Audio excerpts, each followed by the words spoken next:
A lot of people have assumed that girls who are called Imaobong are synonymous with a lifetime of being house girls. Well, most of them are right, because I'm no exception. But I guess maybe I was luckier. I was the product of the broken condom from Chief Udom's numerous escapades. Till this day, this man refused to claim me as his own, even after a series of intervention meetings with the elders. In fact, the last one was about 5 years ago, when I had just turned 16. It was so embarrassing that I wished to curl up and die. That day, I sat at a far end like a little mouse, waiting for the whole ordeal to be over, so I could scurry back to my hole. My mother sat with me, puffy-eyed from crying. She had recounted the story several times to those who cared to listen. Konke. Uncle Akpan had cried dramatically, as was his usual way of giving my mother audience. Nke Kongabasi, Kaiso, the other elders yelled. The way the story goes, Chief Udom had been on a hunting expedition with his friends. My mother was selling beer at the local Mami market where they liked to drink. It took only 2 attempts of wooing, and that was all. She never saw him again, until fate decided to dig up the case almost 19 years later. However, my father, Chief Udom, dismissed it as a fable. Unfortunately, I was born at a time when DNA procedures were not so common. Chief Udom had once again denied all the allegations countless times, and he still refused to do a DNA test. However, the elders were not fooled. Uncle Enang, eldest among them, hobbled up to where I sat and pinched my face, much to my discomfiture. See, just look at her face. His breath reeked of local schnapps. I grimaced. Can't you see her equal eyes? Udom, just like your own. In the summer, Chief sneered. Then he glared at my mother. Asogonsu, you just want my money, greedy goat.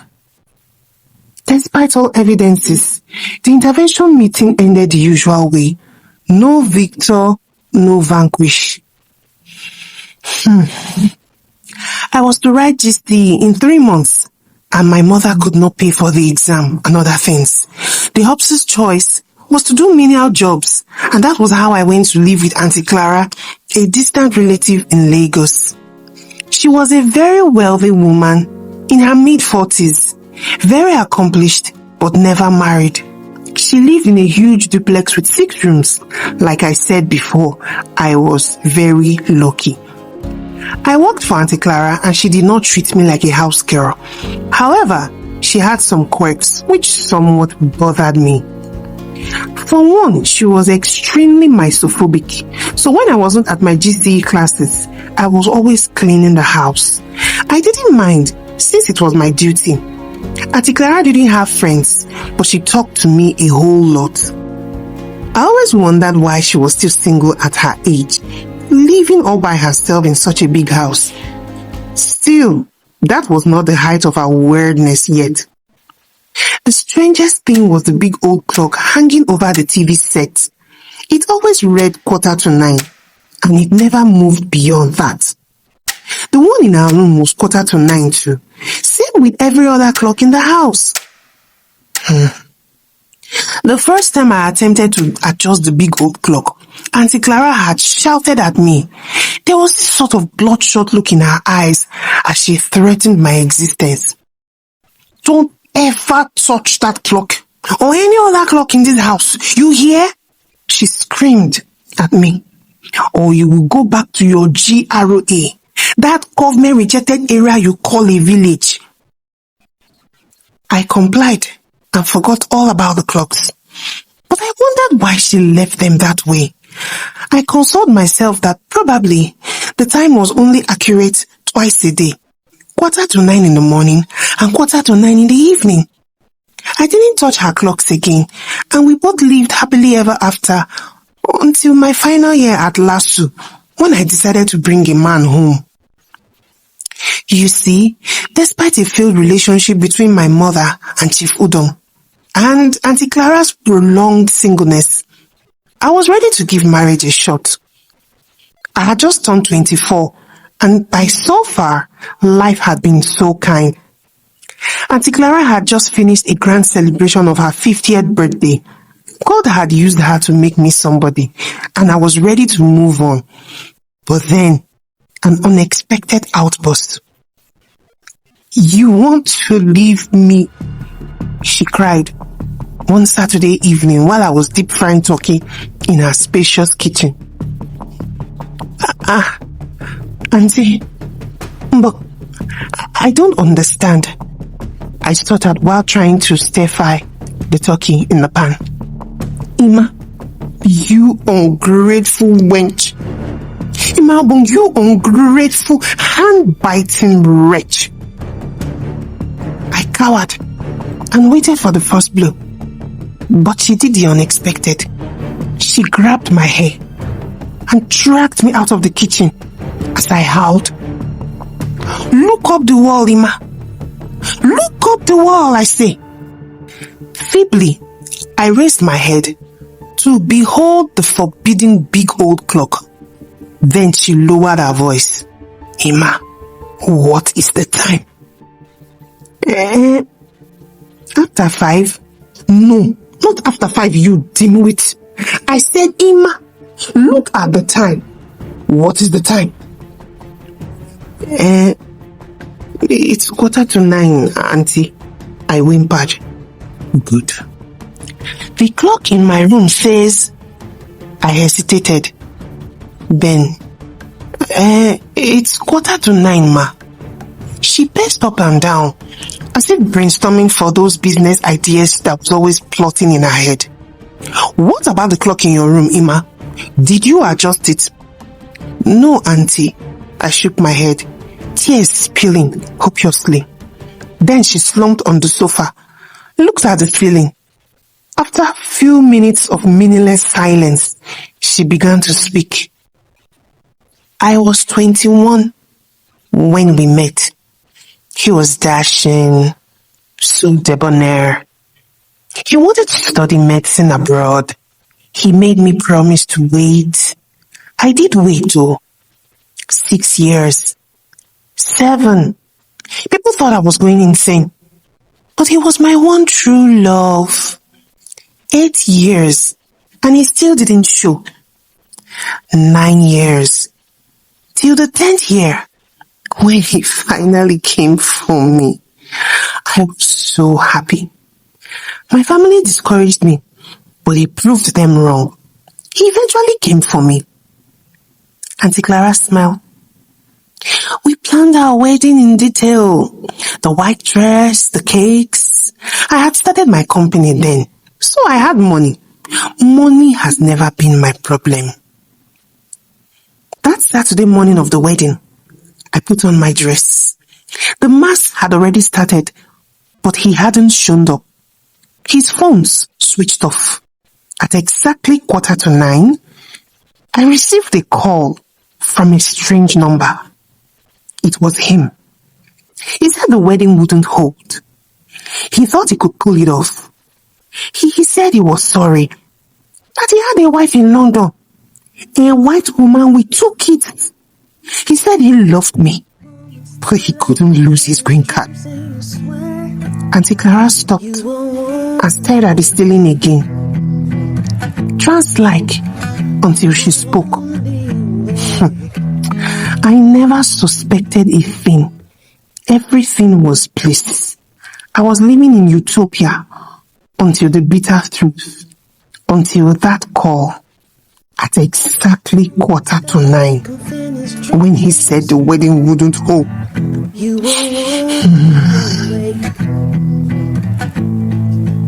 There was silence now, except for the distant barking of German shepherds at the neighboring compound. The whole news made perfect sense to me now, but somehow some kind of dread washed over me. Then Aunty Clara rose from the sofa, went to her room, and emerged with a small towel. She walked up to me and pulled me gently to my feet. Then she cleaned my face so tenderly reminding me of all the lost affection of years from a father who had rejected me and a mother who was never even sure of her own fate. Aunty Clara's kindness only broke me more as I burst into fresh tears. "It's okay, Ima," she smiled, and then she held my face and looked deep into my eyes. Then, like lightning, her smile vanished. "You will never leave me, Ima. The day you leave me, Imaobong, the day you die. And if you ever adjust those clocks again, then I die. So come rain, winter, or shine, the time must always be 9:15.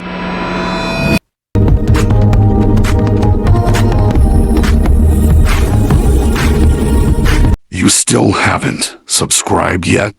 Nawa for Una O. After that night, nothing was ever said again about my fiancé, Wole. Aunty Clara did not apologize. She didn't explain. She simply went back to being herself, or what passed for herself. Calm, precise, and extremely neat. She smiled in a way that people smile when they are afraid of cracking open. But then I knew something had shifted. The house no longer felt the same. It felt tight, no longer like a home. It felt like a held breath. I noticed it first with time, or rather my loss of it. Days began to slip without edges. I would wake up convinced it was a Monday, only to find out it was a Thursday. Sometimes I would be so deep into a task and suddenly feel dizzy, like the ground beneath me had moved without notice. One time, while washing plates, I even forgot my own age and I had to sit down for a while until it came back to me. The clocks were still there, all of them, 9:15, steady, watching, ticking loud. And Aunty Clara watched me watching them. One afternoon, she called my attention. "Ima, you've been distracted lately. What is wrong? Is school stressing you?" "No, ma," I replied quickly. Her eyes lingered on my face, a second longer than necessary. Then one night, I had a dream. I was standing in a wedding dress, in a church with no doors. The guests had no faces. The clock above the altar read 9:15. I woke up screaming. And then that was how I knew. The house was not just holding Aunty Clara. It was beginning to hold me too. Wole noticed before I told him anything. "You pause sometimes," he said gently one evening when we met outside campus. "Like someone pressed stop on you." I laughed it off, but he didn't laugh back. "This place you live, Ima," he continued, choosing his words carefully, "it doesn't feel alive." I finally told him everything. The clocks, the threads, the story about 9:15. Wole listened without interrupting. And when I finished, he didn't say Aunty Clara was mad. He didn't say I was exaggerating. But he said something worse. "Imaobong, this is abuse." I flinched. No, how? Aunty Clara saved me, I protested. She paid my fees. She took me in when nobody... I know, Wole said softly. But love doesn't require you to disappear. Wole, I don't know. I'm just confused. It's okay. We'll figure it out together. That night, he made one promise and one refusal. "I'll wait for you, my love," he said. "But I'll never step into that house." And just like that, he became my outside world, my living clock. Wole would call me every morning, same time. He would text me every night, same time. And slowly, painfully, I began to anchor myself to the present. It didn't take long before I started my rebellion quietly. I stopped looking at the clocks. I would avert my eyes while dusting. Then deliberately, I would walk past the sitting room with my head bowed. I even began to drape scarves over the mirrors, and I closed the doors. One morning, Aunty Clara asked me casually, "Ima, what time is it?" "I don't know," I said curtly. Her hand trembled. A little while later, the house began to change. The silence grew louder. The air felt heavier. Aunty Clara began to forget things. Small things at first. Passwords, names, and then bigger things. She began to forget meetings, appointments. She began to snap at the staff. She fired 2 drivers in 1 week. Even the clocks started misbehaving. One ticked forward, another ticked backward. One stopped completely. She woke me one night, screaming, "They are moving, Ima! Ima, they are moving!" she cried. I did not look. The final day came quietly. I was packing my certificates when she stormed into my room, wide-eyed, hair undone. "You think you can leave me?" she said hoarsely. "After everything." "I'm not leaving you, Auntie," I replied, my voice steadier than I felt. "I'm leaving the house." She dragged me, not with rage this time, but with desperation. She pulled me to the sitting room. The clocks were ticking now, all of them, out of sync. Look, Ima. Just tell me the time, Ima. Please. Is it still 9:15? I closed my eyes. I don't know the time anymore, Auntie. Something broke. Not glass, not furniture. Her. She collapsed. The doctors came that evening. So did family. Real family. The kind of family that Aunty Clara had kept at arm's length for years. The psychiatrist was calm, professional. "Severe unreserved trauma," he said.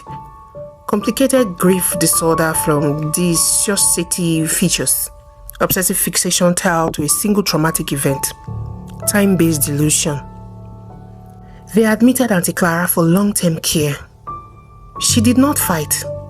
As they wheeled her out, she looked at me once. Not angry, just tired. Her elder brother took charge of the house and the company. He signed papers. He asked questions, thanked me, even apologized to me. The clocks were removed that same week, every single one of them. I moved out with 1 box. Wale was waiting outside. Months later, I married him.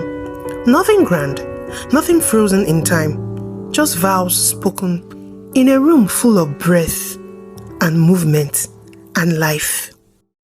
Sometimes, when people ask me my story, I tell them my name and smile. Imaobong. Not a house girl, not a replacement, not a clock keeper, just a woman who finally learned that time must move forward, and so must she. In a room with no doors, who's you backward? Careless whisper, silence whisper, the more you look. Ecstasy in your heart, you still blink, moving asleep. Moments stare like unfinished dreams, and you swear you won't be awake.